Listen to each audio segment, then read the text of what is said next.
వివాదాన్ని ఎత్తుకోవడం వెనుక కారణం ఏంటి? అసెంబ్లీలో బీసీ రిజర్వేషన్ల తీర్మానానికి మద్దతిచ్చి సైలెంట్ అయిన కారు పార్టీ ఇప్పుడు మళ్ళీ ఎందుకు బీసీ జపం చేస్తోంది? పార్టీ ఎమ్మెల్సీ కవిత దూకుడుతో గులాబీ దళం అడ్వాన్స్ అవుతుందా?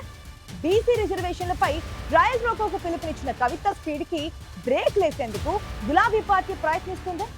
ఇంతకీ బీసీ రిజర్వేషన్ల పోరాటంలో సక్సెస్ అయ్యేదెవరు? Let's watch.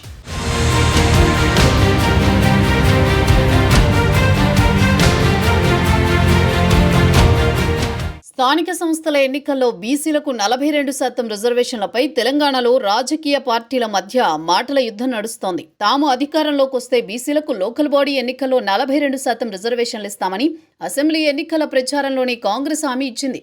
ఈ మేరకు కామారెడ్డి డిక్లరేషన్ కూడా ప్రకటించింది. Karnataka CM Siddaramaiah Congress BC declaration ని రిలీజ్ చేశారు. అసెంబ్లీ ఎన్నికల్లో కాంగ్రెస్ అధికారంలోకి వచ్చింది. దీంతో బీసీలకు స్థానిక సంస్థల ఎన్నికల్లో 42% రిజర్వేషన్లు ఇవ్వాలనే డిమాండ్ వినిపిస్తోంది. విపక్ష రాజకీయ పార్టీలు, బీసీ సంఘాలు డిమాండ్ చేయడంతో అధికార కాంగ్రెస్ బీసీ బిల్లును అసెంబ్లీలో పెట్టి ఆమోదించింది. బిల్లును గవర్నర్కి పంపింది. గవర్నర్ బీసీ బిల్లును రాష్ట్రపతి ఆమోదానికి పంపించారు. పార్లమెంటులో చట్టంతో బీసీ బిల్లుపై కేంద్ర ప్రభుత్వం తుది నిర్ణయం తీసుకోవాల్సి ఉంది. బీసీల కోసం ప్రభుత్వం అసెంబ్లీలో 3 బిల్లులు పెట్టింది. అంతకుముందు రాష్ట్రంలో కులగణన చేపట్టింది. బీసీల జనాభా 56% ఉన్నట్లు ప్రభుత్వం చెప్పింది. కానీ అంతకంటే ఎక్కువగానే ఉంటుందని ప్రతిపక్ష పార్టీల ఆరోపణలు చేశాయి. అసెంబ్లీలో పెట్టిన బీసీ బిల్లులకు ప్రధాన ప్రతిపక్షం బీఆర్ఎస్ మద్దతు ఇచ్చింది. కేవలం అసెంబ్లీలో మద్దతు ఇచ్చి గులాబీ పార్టీ చేతులు దులుపుకుందనే విమర్శలొచ్చాయి. బీసీలకు 42% రిజర్వేషన్ల విషయంలో గులాబీ పార్టీ ప్రత్యక్షంగా ఇప్పటిదాకా ఎలాంటి కార్యాచరణ చేపట్టలేదు. సందర్భం వచ్చినప్పుడు బీఆర్ఎస్ బీసీ నేతలు ప్రెస్ మీట్లకు మాత్రమే పరిమితమయ్యారనే చర్చ జరుగుతోంది.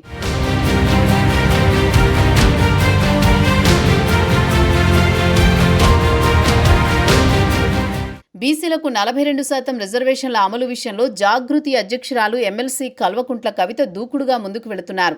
ఢిల్లీ లిక్కర్ కేసులో జైలు నుంచి బయటకొచ్చిన తర్వాత ఎమ్మెల్సీ కవిత తెలంగాణ జాగృతి తరపున ప్రోగ్రామ్స్ చేస్తున్నారు. ముఖ్యంగా బీసీల అంశాన్ని ఎత్తుకుని వరుస కార్యక్రమాలు చేపడుతున్నారు. ఇప్పటికే యునైటెడ్ పూలే ఫ్రంట్ పేరుతో కమిటీని ఏర్పాటు చేశారు. దాదాపు అన్ని జిల్లా కేంద్రాల్లో ఎమ్మెల్సీ కవిత బీసీ రౌండ్ టేబుల్ సమావేశాలు ఏర్పాటు చేశారు. బీసీలకు 42% రిజర్వేషన్లు అమలు చేయాలని డిమాండ్ చేస్తూ జూలై 17న రైల్ రోకోకు కవిత పిలుపునిచ్చారు. వివిధ రాజకీయ పార్టీలు, బీసీ సంఘాలను కలిసి ఆందోళనకు మద్దతు కోరుతున్నారు. బీసీల అంశంపై జాగృతి ఆధ్వర్యంలో ఢిల్లీలో ప్రెస్ మీట్ ద్వారా తన కమిట్మెంట్ ని నిరూపించుకునే ప్రయత్నం చేశారు కవిత. బీసీలకు 42% రిజర్వేషన్లపై కవిత దూకుడుతో గులాబీ పార్టీ డైలమాలో పడింది. కేసీఆర్ కి రాసిన లేఖ లీక్ అయినప్పటి నుంచి పార్టీ అధిష్టానంతో కవితకు గ్యాప్ వచ్చింది. దీంతో కవిత కార్యక్రమాలకు గులాబీ క్యాడర్ హాజరు కావడం లేదు. దీంతో బీసీ రిజర్వేషన్లపై కవిత మాట్లాడిన తర్వాత బీఆర్ఎస్ బీసీ నేతలు ప్రెస్ మీట్ నిర్వహించారు. ప్రభుత్వ కేబినెట్ సమావేశంలో జీవో ద్వారా బీసీలకు 42% రిజర్వేషన్లు ఇవ్వాలని చూస్తోందని ఆరోపణలు చేశారు. ఇక జూలై 17న జరిగే రైల్ రోకోకు మద్దతివ్వాలని బీఆర్ఎస్ పార్టీకి లేఖ రాస్తానంటున్నారు కవిత.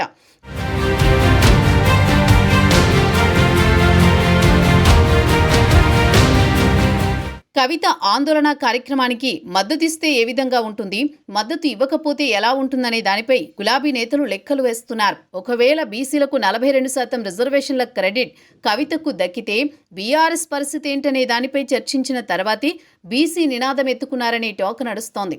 మొత్తానికి బీసీ బిల్లు విషయంలో కవితను కట్టడి చేయాలని భావిస్తోన్న బీఆర్ఎస్ గోల్ నెరవేరుతుందా?